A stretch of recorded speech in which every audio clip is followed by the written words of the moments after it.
As we leave the Romantic time period that was influenced by Baroque and could have been called Neo-Baroque, we move into a painting style called Realism, which really depicts just that.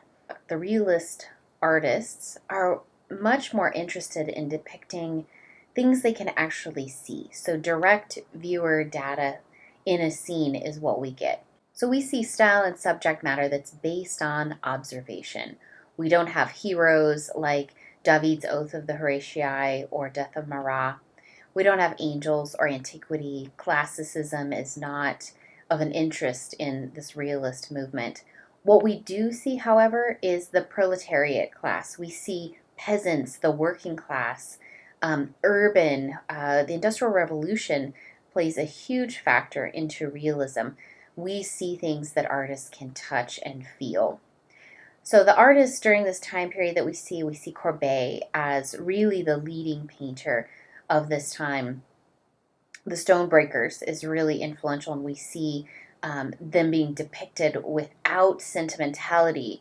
You see the real hard days of work from your youth to your old age. Corot, Millet is definitely a part of this. Damier, Eakins, Homer, Whistler, Sargent, in a different way. Eakins is very much interested in science and medicine. We see Edward Manet, who is not Monet, so don't get them confused. Manet does paint with the Impressionist painters, but he is not displaying his work with them. And his style is definitely different, but he's his own category. He can oftentimes be claimed as the father of modernism. We will look at some of his controversial work in Luncheon on the Grass and Olympia. Why do we have such a huge shift? Well, we need to take a look at what's going on in the latter half of the 19th century. We have a huge urbanization of people. We have immigrants moving to the United States from Europe in the latter half.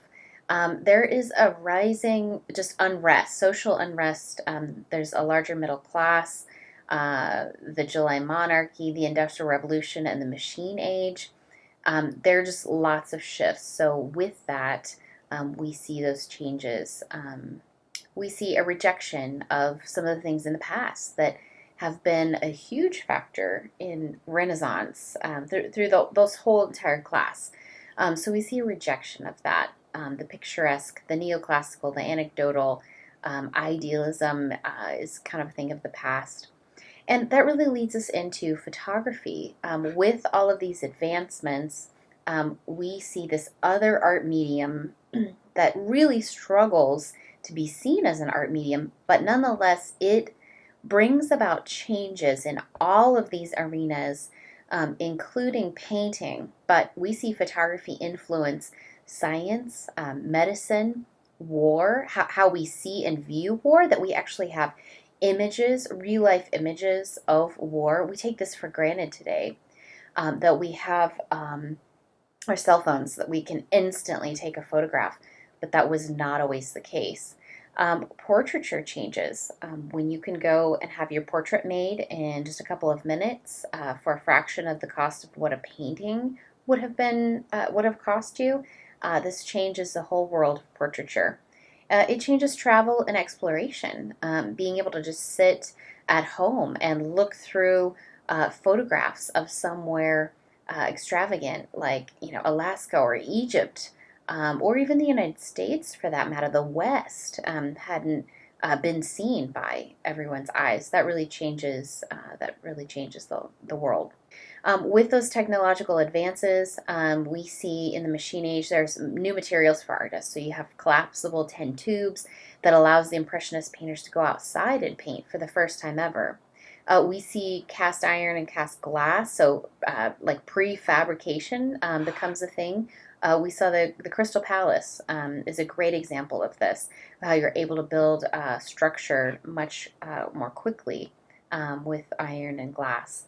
But glass, with the lens of the camera, also comes into play and changes. We see quite a few different types of processes. The first photograph ever recorded are Frenchmen. 1827 is Niepce, and then Daguerre with the daguerreotype. 1839 is usually the date that we give for the invention of photography.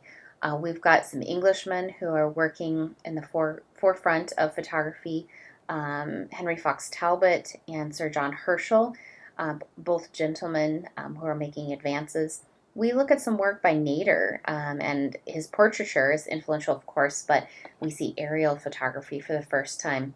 And then with this advent of photography, we see a lot of changes. We see photography trying to compete with painting, but we see photography change painting completely. But something radically does change within 3 generations. Painters abandon image and realism for complete abstraction. So they work hand in hand. We're going to end with early photography. Just know that Impressionism and Post Impressionism is just right around the corner with artists like Monet, Renoir, Seurat, and Vincent van Gogh with Post Impressionism.